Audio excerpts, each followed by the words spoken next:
So, good morning, brothers. Very happy to be here. This is the greatest place in Kancheepuram where Father Joseph Sammarakon, one of the mystics of Oblates of Mary Immaculate, lived here. And now his successor, Father Chinnappa, is another young mystic. So I always loved both of them. So I came here to experience the beauty of this place and also to experience the spirituality of Sammarakon and of Father Chinnappa,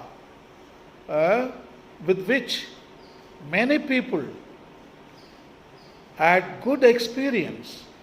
And also I am part of this great place.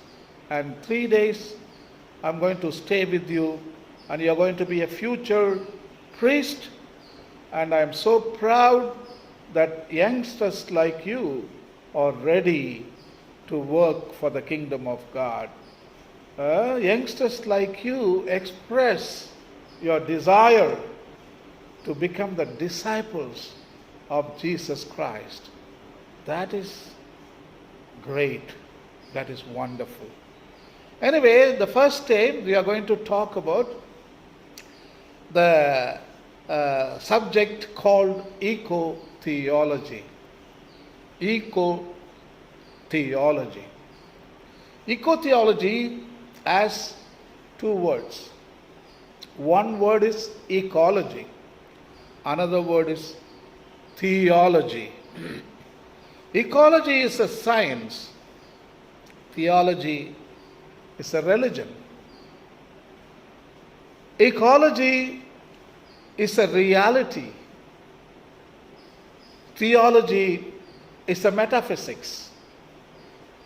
Ecology you can see, you can touch, you can experience. Theology you can just have an intuition, maybe reasoning. You can't see it. Much of it is beyond our own investigation. We can't see it. So today ecology and theology, both of them are coming together. In other words, science and religion coming together. I think science is making a dialogue with theology, and theology is making a dialogue with ecology. So far, as theologians, we were biased. We were very much interested in only theology, only on metaphysical discussions. And today, we are moving towards a scientific discipline. I think metaphysical days, I can't call it they are over, but we can keep metaphysics in one area, and also we need to explore the another reality. We are not biased anymore. In biased mindset, we will not explore anything else. Only theology, only theology. But when you come out of the box, then you go with the open heart. Your heart is open to other disciplines, other realities. That is how you incorporate. There is a new word for that. That is how you become integral. So far we have been biased to only theology, but now we want to be integrating in this place with ecology. Ecology is very important, very important. Actually, today, fortunately, many people, they talk about ecology. Many scientists, they don't talk about theology much. They talk about ecology. And today, in 2020, I'm talking about The whole world is talking about environment and ecology. They are talking about land, water, air, life. Especially they talk about the pollution, like land pollution, water pollution, air pollution, and life pollution, noise pollution, mental pollution, all these kinds of discussions. They are appearing on the public domain. Actually, many people consider in 1962, the book called Silent Spring, written by Rachel Carson, that is the time the environmental era has started. That is what many people think. So, with the launch of the book Silent Spring, in which Rachel Carson wrote about the disadvantages of the DDT powder, which was a poison. So she was talking about the disastrous effects of the DDT powder, and she wanted the American government to outlaw, to abolish the use of DDT powder because it was poison. The DDT powder was mixing with water bodies in America, and the fish was dying, and especially the eagles, a species called bald eagles, they were dying because these eagles were eating that fish which was contaminated by DDT powder. Actually, even the egg shell was not hardening. When the eagle was laying an egg, because the eagle is contaminated with the DDT powder, the egg was not getting hard shell. It was having only leathery shell.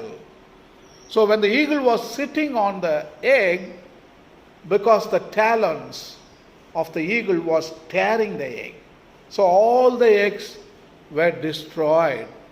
So no chicks were hatching. So the scientists like Rachel Carson, they were wondering what happened to the bald eagle. They are all disappearing. Then she investigated and found that DDT powder was the cause for all this disaster. So the American government woke up and they made a law and banned DDT powder. And then the bald eagle began to flourish. Slowly, the eggs were normal and the bald eagle can make chicks. At last today, we have bald eagle in America. So what a beautiful story. So you see, somebody cared what was going on. Somebody was observing everything what was going on in their environment. And they opened their eyes and saw. And when something went wrong, they questioned. They investigated. Actually, they saw, they judged, and they acted. So that is the model we should also follow. We should see the environment and we should judge on the material what we gather. But at last we should act. That is what Rachel Carson did. And then in India, in 1984, there was a big disaster took place in Bhopal, Madhya Pradesh. It is called Bhopal tragedy. The Union Carbide, the factory which was producing fertilizer in December of 1984, some accident took place and the poisonous gases seeped out of the factory in Bhopal and killed thousands and 10,000, more than 10,000 people were killed because of that disaster. So from that time onwards, India was very careful. India was really trying to make a difference in the environment, in the stewardship of ecology and environment. So India wanted to enact lot of environmental laws. In fact, in 1986, that was the first environmental law was enacted in India. And in 2006, there was the environmental impact assessment law was enacted. So a lot of laws were enacted in the parliament, and also they established the national parks, the sanctuaries for different animals and birds. Today in India, there are 115 national parks in India. There are 500 plus sanctuaries established in India. So India is a world leader. India is a role model in the field of preservation and conservation of environment and ecology. So we are part of that effort. You and me, we are Indians.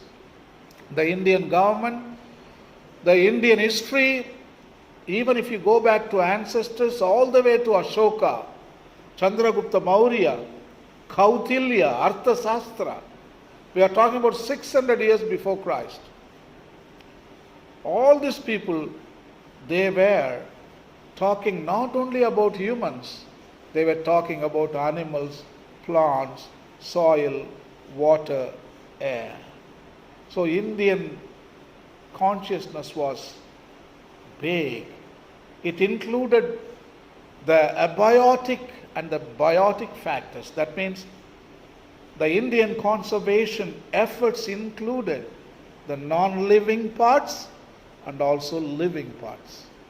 Today we are worried only about humans, the protection of humans, only human interest. But imagine 2600 years ago, our Indian ancestors, not only human interest, also animal interest, plant interest, soil and water, mountains. See, such a lofty ideals our Indian ancestors, they were having. So why should we be different? We should be part of that traditional sentiment. Don't you think so? We are part of this great nation who took care of the natural world around them, and they preserved so many animals, the biodiversity. They preserved rivers, they preserved land, they preserved peacocks, monkeys, tigers for the future generations. So that is the effort we should be also offering to our nation, so that we can protect some parts of the natural world for the sake of the future generations. So it is a noble effect. So you know very well in Tamil Nadu, Kudankulam, I think 2011 and 12, we are talking about what happened. My God, the nuclear reactor, people, they didn't want it because they thought the nuclear reactor disaster can wipe out South India. So that's why people, they went and they really they told no to Kudankulam nuclear plant. So it is an environmental problem. That is the time, Fukushima in Japan, a reactor was blown out. So it coincided with the Kancheepuram riots, and at last there were a lot of negative impacts India faced at the time, and Kancheepuram riots is one of the examples of how Indians really wanted to care about ecology and environment. And comes Sterlite, you know very well, 2018 in Tuticorin. It's unbelievable riots. 19 people were killed in the shootings. So my point is, see, people are aware what is going on in their own environment. As I told you, Rachel Carson in 1962, she saw, then she judged, then she acted. Also in Bhopal tragedy, they saw, they judged, they acted. Kudankulam, they saw, they judged, they acted. In Sterlite, same thing. They saw, they judged, they acted. Here you are. So you are going to see, then judge and act. So that is your future. That's why you are here today. So this is your job as a parish priest, as a missionary. You are a missionary or a parish priest not only for humans. You are a missionary and a parish priest for everybody, to the living and the non-living. Jesus came to redeem the world. That is what we read. Not redeem humans, redeem the world. God so loved the world. So He came to redeem the living and the non-living. But we have been lying for the past 2000 years.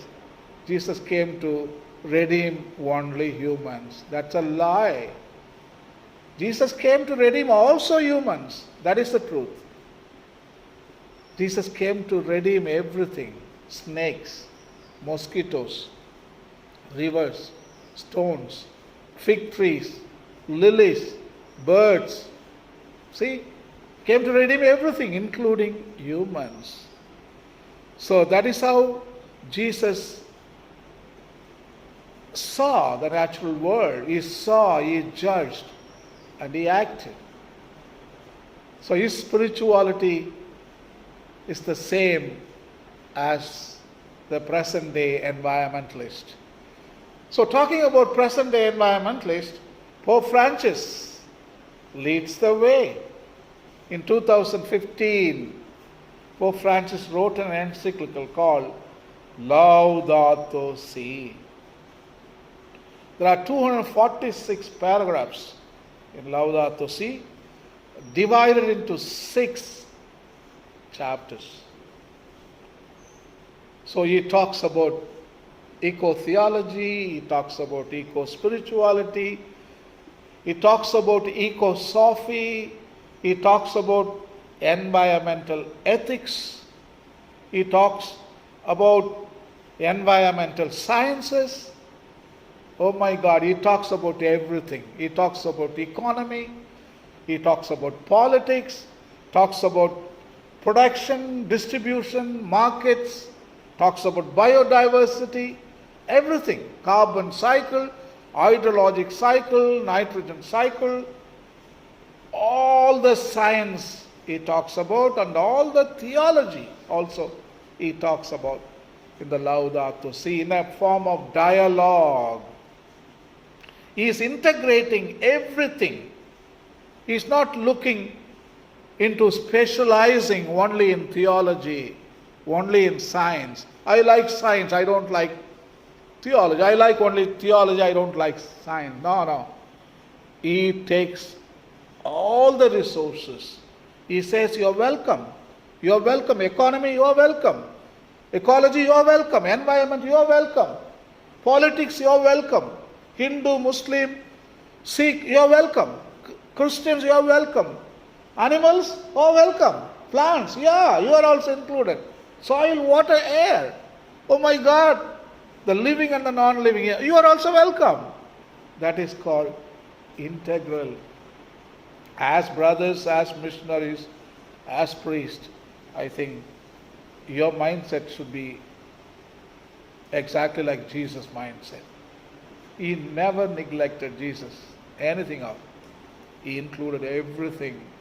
Pope Francis is also including everything. Never neglect anything. So the last point is Environmental Impact Assessment 2020 draft. Anybody heard about that? That's a very important draft. In month of March, the government of India wanted to replace the 2006 Environmental Impact Assessment law. So now they want to update on 2006 EIA. So that's what they proposed in the month of March. A lot of resistance on the part of environmentalists. Huge resistance was going on. Even now they are talking against the EIA 2020. Many people see it's going to have a very negative impact on the Indian environment. It's going to destroy India beyond any redemption. So everybody is warning on that. So whole India is talking about it. So that is the clear indication how people of India are aware. They are seeing everything. Don't think Indians are seeing only cell phones, computers, cinema theater, movies, only cricket, only temples. Don't think that. Indians are not fools. They are very smart people. Because our genes, we share the same genes like our ancestors. We did not jump in the middle. No. Our genes they are all gathered. All the information from Mohenjo-daro, Harappa time, we are talking about some 3500 BC. All those genes are conjured up in our own DNA. Everything is here. So everything is as a record in your body, in your genes. So we get awakening because it is in our unconscious memory. It is there. So when the trouble comes, they come out. They surface out. So that is what Indians are all about. So we are very much environmentally, ecologically conscious people. Yeah. We not only seek for the well-being of humans, we also seek the well-being of other animals, plants, the living and the non-living. We want to care for the mountains. We want to care for the rivers. Like Medha Patkar, Narmada Bachao Andolan. You remember that? So you see, all this is it's an outcome of our unconscious memory. It is in our DNA. When the time comes, when the opportunity comes, they all come out. And we will not let things happen without any reason there. If there is bad thing is going to happen, we are going to stand and say, no, we don't want that.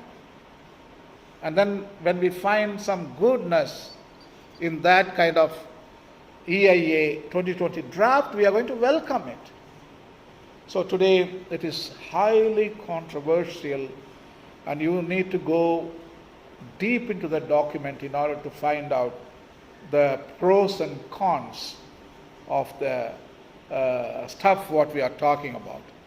So anyway, these are some examples I am giving you to show you how much our people are interested in the subject of ecology and environment.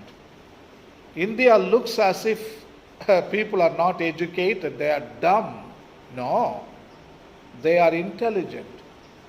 They have got experience. They didn't go to school probably. Nobody has degrees, but they have experience.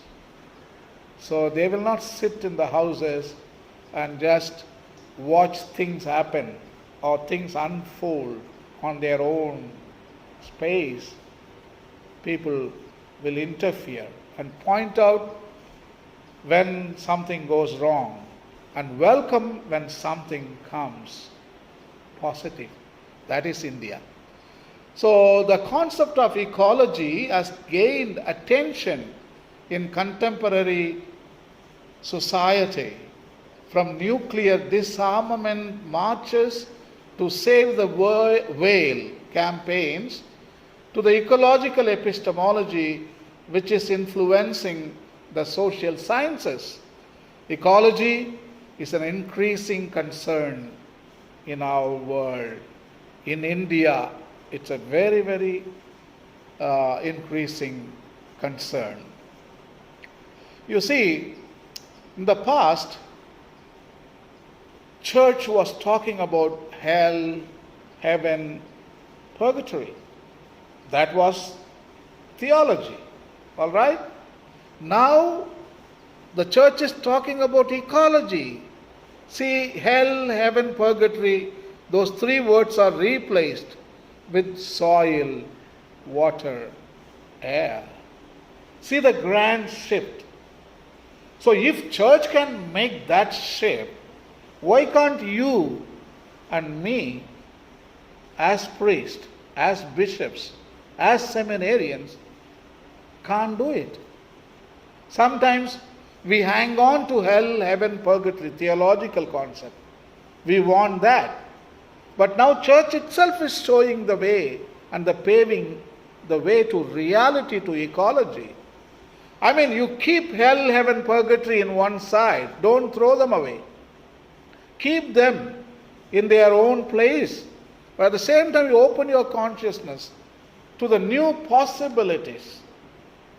What church is offering, especially ecology, the soil, the water, the air, the living and the non-living components of the natural world. Far too often, ecology is considered a fringe issue by Christians. Ecologists are conceived of a scraggly-haired, bearded extremist wearing blue jeans and corduroy jackets are media moguls sporting New Age ideology. Ecology is seldom preached from evangelical pulpits or discussed in Sunday school classes. Is this legitimate? I'm asking you a question. You see, in the past, I'm talking about before 2015, I was an environmentalist, ecologist. I was going and teaching about environment to different seminaries and to dioceses. But some of the bishops, they were looking at me like an heretic. Oh, this man is a heretic. He is not a, good standing priest, because he has got a lot of heretical ideas. He talks about soil, water, air. He doesn't talk about hell, heaven, purgatory. See, I was despised. I was hated by some people, those who are in hierarchy. They didn't accept me. But now, after 2015, I am welcome. Everybody invites me. All those bishops, those who hated me before 2015, now they are making appointment with me. Father, would you come to our diocese and talk about Laudato Si? See the shift. The shift is happening. So actually, I'm talking about some 10, 15 years ago, the people, those who talked about ecology and the environment, they were not respectful people. They were considered to be a kind of hippies. They were considered to be people, those who have fallen out of mainstream thinking, or heretics. But today, it is entirely different. So again, I'm talking some 10, 15 years ago, people never preached from the pulpit. I mean, how many priests gave sermon on soil, water, air? How many priests preached on lions, tigers, peacocks, and biodiversity, carbon cycle? No, not at all. Nobody. If you talk something about ecology, the people will also may ask, what is he talking about? It's out of context. So nobody discussed. Even Sunday school, there were no classes on environment and ecology. Nothing. Or conservation, preservation. Nothing. So is it legitimate? I'm asking you a question. Today, we are supposed to integrate everything, not isolate. Not isolate the information. You nibble something here, you nibble there. It is like a cow nibbling the grass here and there. You can't become a specialist in that kind of mindset. You need to specialize, and you should go much deeper into discussion with the subject with which you are engaging. So today, we are engaging with ecology and environment. So we are going deep inside. So that is what we are going to do these 3 days.